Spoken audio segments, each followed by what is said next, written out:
Hola, ¿qué tal? Bueno, esta es nuestra clase de gimnasia 2 y en esta oportunidad vamos a ver dos autores con dos bibliografías que son muy interesantes. Una es la de Pablo Starosky, cuyo título es De la testosterona a la virilidad, visibilizando una política escolar generizada. Voy a repetir porque es muy importante prestar atención al título. De la testosterona a la virilidad, visibilizando una política escolar generizada. Digamos, ahí lo que el autor nos está presentando es una bibliografía donde lo masculino se impone sobre lo femenino en el campo de la educación física y obviamente en el campo de los géneros, ¿no?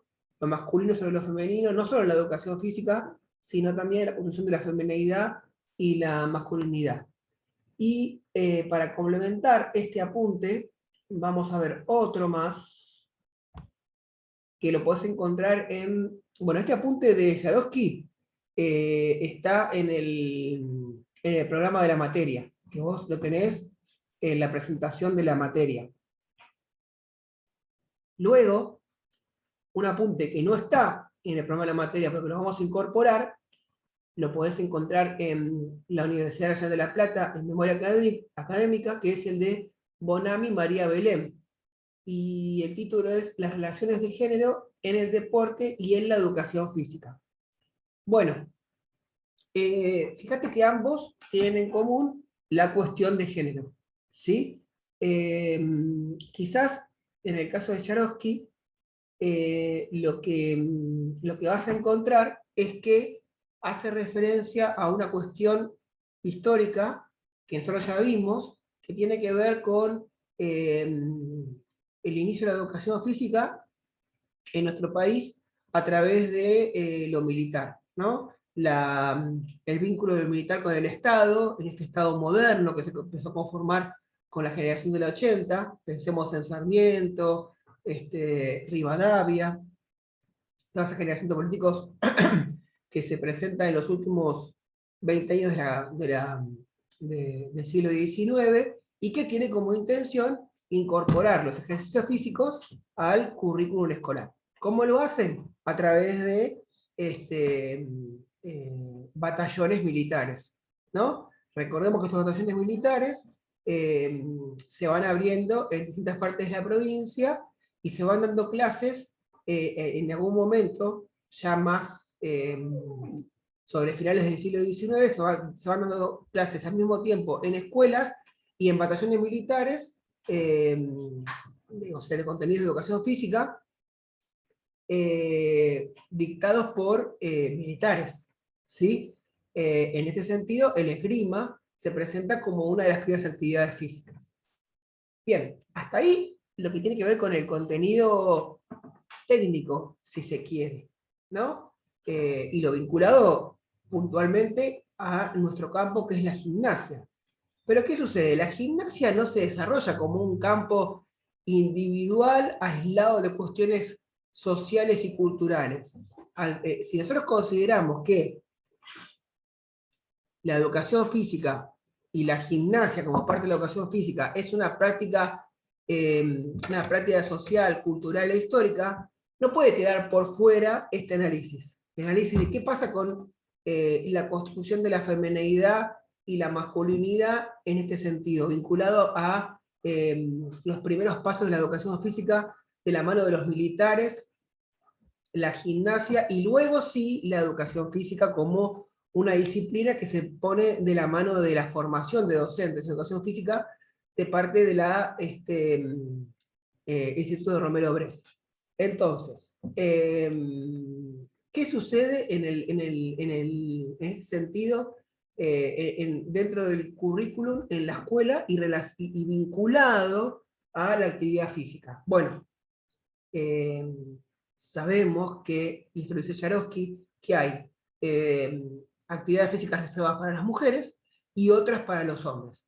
En principio, lo que nosotros conocemos como actividad física hoy está reservada para los hombres, y lo que estaba reservado para las mujeres eran otras actividades como bordado, manualidades, todas cuestiones que tienen que ver con lo que se entendía que era en esa época lo femenino.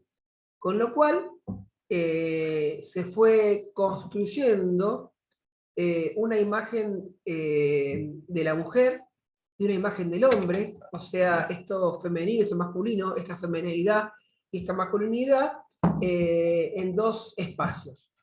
Un espacio de lo público dirigido a los hombres, ¿no? ¿Por qué? Porque el hombre es el sexo, el género fuerte, que puede salir a combatir, a dar pelea, a poner el cuerpo fuera de la casa, y un espacio de lo privado reservado para la mujer. Eh, eh, donde todas las actividades que se le daban en la escuela finalmente estaban orientadas para que la mujer pueda desarrollar su trabajo, entre comillas, en la casa y dedicado a las tareas del hogar y dedicado a las tareas de criar a los hijos, ¿no? Ese era lo que se entendía por masculino y femenino. Cambios en el contexto mundial, en la política y en la economía mundial, que van generando también cambios en cómo se va a dar la educación. En el caso de la educación física, de la práctica deportiva, nosotros vemos cómo en la década del 50 las prácticas deportivas separaban al hombre y a la mujer. Al comienzo, el profe de historia los... Fíjate que nosotros comenzamos hablando de la construcción de lo femenino y lo masculino a finales del siglo XIX, estamos hablando de 1880 al 1899, y esto se extiende, según este docente que te presento en este video, hasta 1950, estamos hablando mediados del siglo XX. Fíjate a cuánto tiempo se extiende esta construcción de lo femenino y masculino, y el campo de los espacios permitidos para la mujer, y el campo permitido, o sea, el campo de lo que se le permitía al hombre, ¿no? Continuamos. Los ubicó un poquito en la iniciación deportiva, digamos, en cómo se fueron forjando los deportes, y hacía hincapié puntualmente en lo que era el deporte por el lado masculino y el deporte femenino, que estaba muy, muy dividido todo el desarrollo que hacían los varones por un lado, su parte deportiva, y algunos deportes que por ahí las mujeres podían llegar a participar. Un poco más adelante del tiempo, a eso se le va a sumar también la capacitación técnica, pero sin abandonar esta diferencia entre el hombre que está preparado para el trabajo, que hace ejercicio preparado para el trabajo, y la mujer que estaba destinada al hogar, a las tareas económicas del hogar y a las manualidades. Bueno, eso tenía que ver con una idea de ciudadano y de una idea de nación que construía ese ciudadano, ¿no? La mujer en la casa, el hombre en el trabajo, y ambas cuestiones que se daban en la escuela eran en función de que pudieran desarrollar esas tareas. La educación física, su constitución como disciplina escolar, tiene obviamente una fuerte influencia del discurso biomédico, y el discurso biomédico, atravesado por los procesos de medicalización que exceden inclusive a las instituciones educativas modernas, de alguna manera acompañan la idea de construir un estilo de vida saludable junto con una serie de convenciones. Bueno, cuando Sarovsky, este es Sarovsky, el que hizo el apunte que te marqué al principio, cuando habla de la idea de educación física vinculada a lo médico, podemos mencionar dos corrientes vinculadas a lo médico. Una que tiene que ver con la primera corriente que se dio a fines del siglo XIX y se extendió los primeros años del siglo XX, que es ay, se me borró de la punta de la lengua, lo tengo por acá. Ay,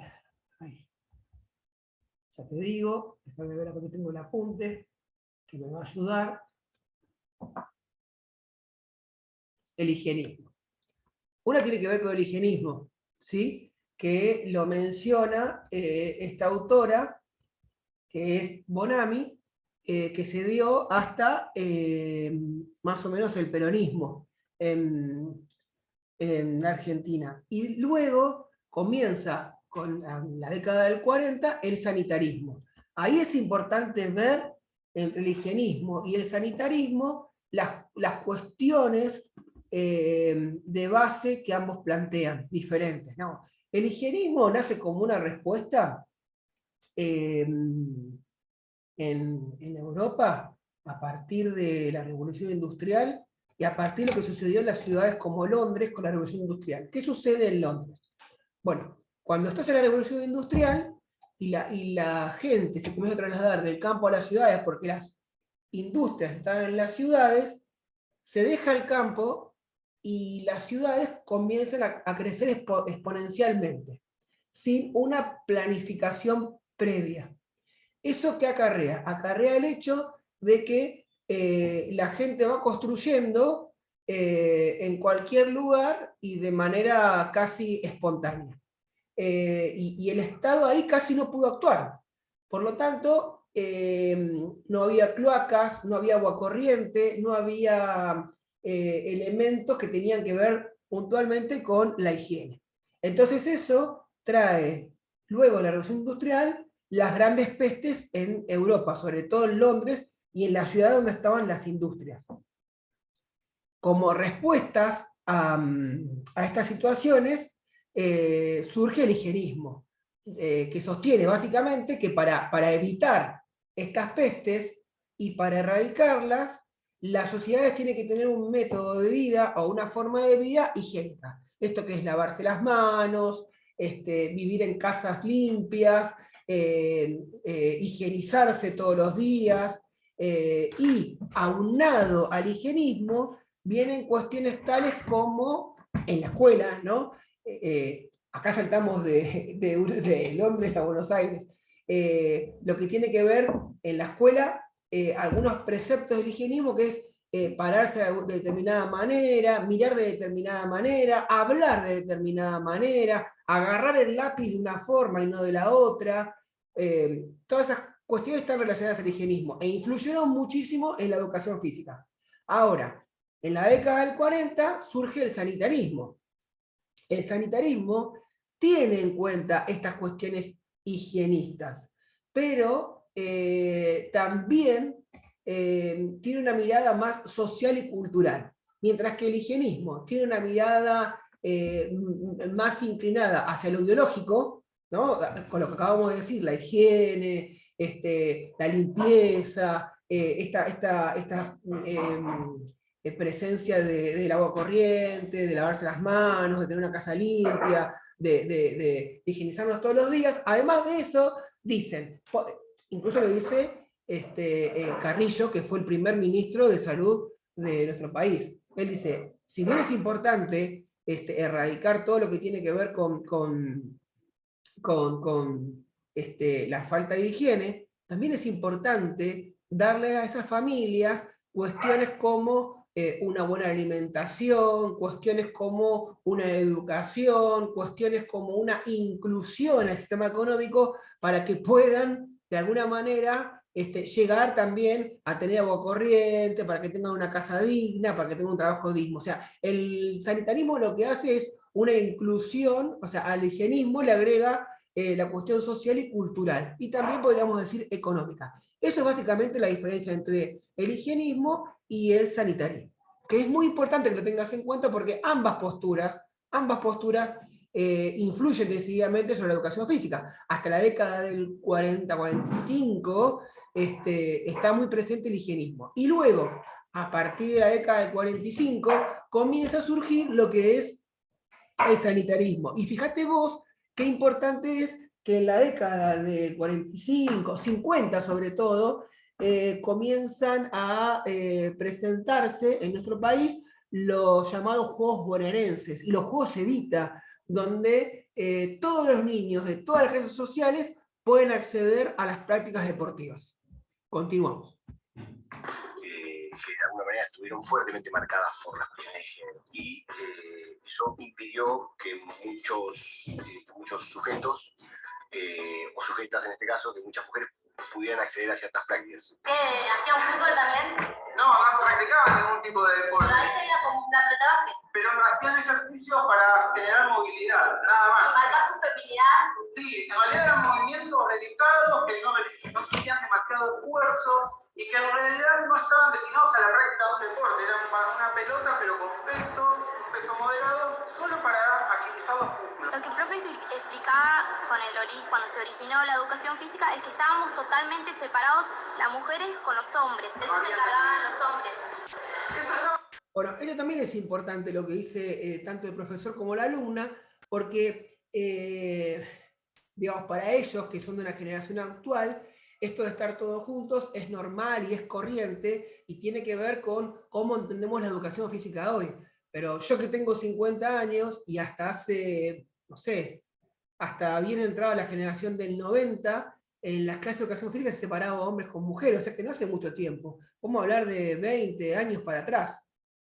Digamos, a partir del 2008, con el nuevo diseño curricular, se comenzó a incorporar las clases de educación física, en donde chicas y chicos, mujeres y varones, ambos géneros, comienzan a estar juntos. Pero antes, durante todo el siglo XX, estuvieron, o sea, siglo XIX obviamente, y todo el siglo XX, se le daba una educación física para varones y una educación física para mujeres. Incluso te digo más, en muchos colegios, sobre todo privados, mis hijos que tienen 20 años, han tenido de chiquitos en la primaria, en toda la primaria, educación física separados. No, perdón, en la secundaria, educación física separados, y luego después comenzaban a tener juntos más sobre el final de la secundaria. Con lo cual tampoco hace demasiado tiempo que se empezó a tener una educación física en todas las escuelas, aunada en cuanto a sexos y géneros.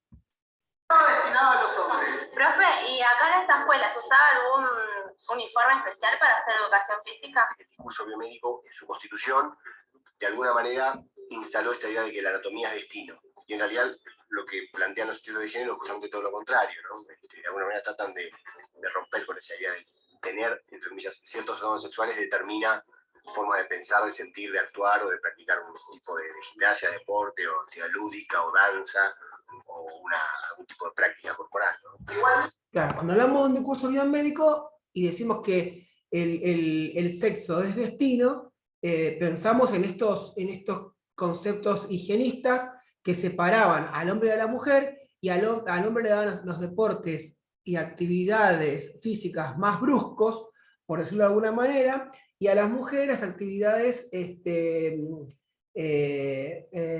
más delicadas, y lo que se consideraban más relacionadas a la femineidad. Por eso vas a encontrar en el apunte de Bonami cómo diferencia actividades para la mujer y actividades para el hombre, e incluso te vas a dar cuenta que, bueno, vamos a poner, por ejemplo, no sé, fútbol y rugby para los hombres, que todavía aún sigue eso muy marcado, ¿no? Parece que el rugby es para los hombres igual que el fútbol, aunque en el fútbol está habiendo mucha incursión de mujeres, en el rugby no tanto, y este tema de, por ejemplo, el baile, las danzas, reservado más para las mujeres, ¿no? Como una predominancia entre unos y otros de ambos sexos y géneros. Vas a ver que incluso en esta cuestión, Bonami dice, sí, bueno, hubo un avance entre ambos, digamos, fueron los hombres los que comenzaron a introducirse también en actividades como la danza, y fueron mujeres que comenzaron a introducirse en deportes como el fútbol y el rugby. Pero pareciera ser que para destacarse, o en su manera de actuar, cuando intervienen en esas actividades o prácticas corporales, mejor dicho, adquieren características de lo femenino o lo masculino, de acuerdo a cómo lo marca esa práctica deportiva. ¿Sí? Como si fuera necesario adquirir esas características para poder sobrevivir en esa práctica, cuando en realidad esto no es así, ¿no? Continuamos. trabajando por separado. Medio que se sorprendían, pero a la vez decían, bueno, pero algunas actividades todavía las seguimos haciendo separadas, o existen prácticas específicas de mujeres y prácticas específicas de hombres, como que todavía, digamos, tenemos que seguir preguntando y seguir modificando algunas cuestiones que siguen latentes, ¿no? Para el hombre y para la mujer. Recién, entrado la década del 70, empezamos a tener más profesores de educación física, o sea, la mujer empieza a ganar más espacio. No se la tenía en cuenta la mujer.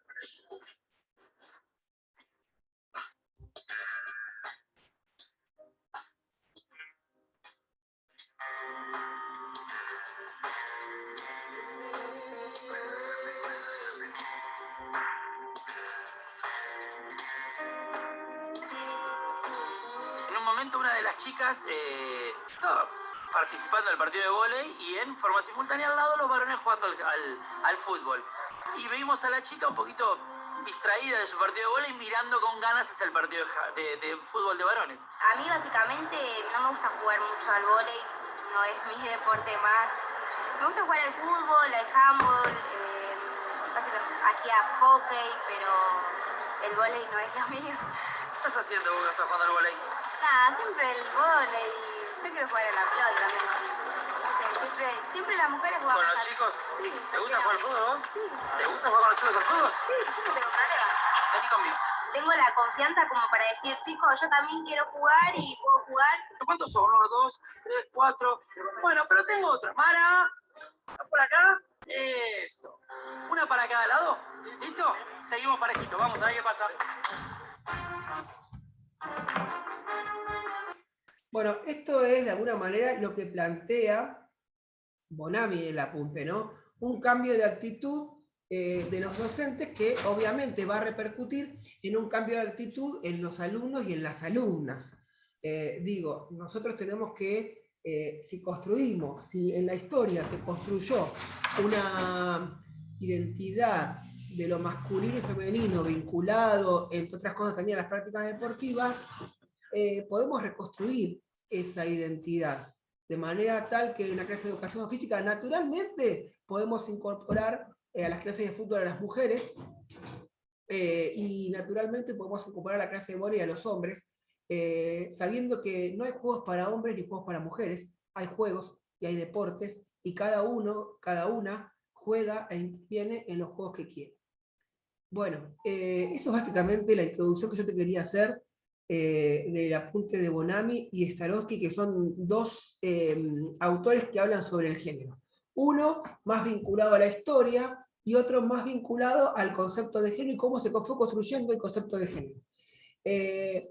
Yo te invito a que los leas para que en la clase que viene, cuando nos veamos, podamos debatir, discutir, exponer experiencias propias acerca de esta cuestión de género en la escuela y en nuestra vida en particular. También te voy a dejar un cuento que tiene que ver, creo yo, con el género y con lo femenino y lo masculino. Es un cuento que hace una reversión de Caperucita Roja. Es muy interesante el cuento. Te voy a dejarle la dirección de la página de YouTube para que lo veas, y quiero que trabajes sobre ese cuento. No quiero que me respondas puntualmente cosas del apunte. Quiero que trabajes sobre el cuento, ¿no? Vos vas a encontrar que el cuento ya no es relatado sobre lo que le pasa a Caperucita Roja en el cuento. El cuento es relatado por el propio lobo, y lo que el lobo sufre en relación a Caperucita Roja, con lo cual ahí estamos viendo, primero, otra versión. Es muy importante escuchar otras versiones. Segundo, la cuestión de género. ¿Quién es el fuerte? ¿Quién está siendo más atacado o menos atacado? ¿Cómo se debaten ahí las cuestiones de género? ¿No? ¿Dónde está la brutalidad, la no brutalidad? Y cómo cuentan ahí los discursos, las posiciones, y esto de ponerse a evaluar. Me gustaría que puedas pensar en eso y que veas y relaciones este cuento, que hagas como una especie de composición como hacíamos en la escuela primaria, relacionando este cuento al texto de Bonami y de Starosky, ¿sí? Y que puedas hacer una conclusión acerca de lo que sucede en el cuento en relación a estos dos autores y lo que dice. Bueno, espero que esta introducción de ambos autores y de ambos textos te haya sido útil. Nosotros nos vamos a ver el próximo sábado para discutir este cuento, estos autores y estos contenidos.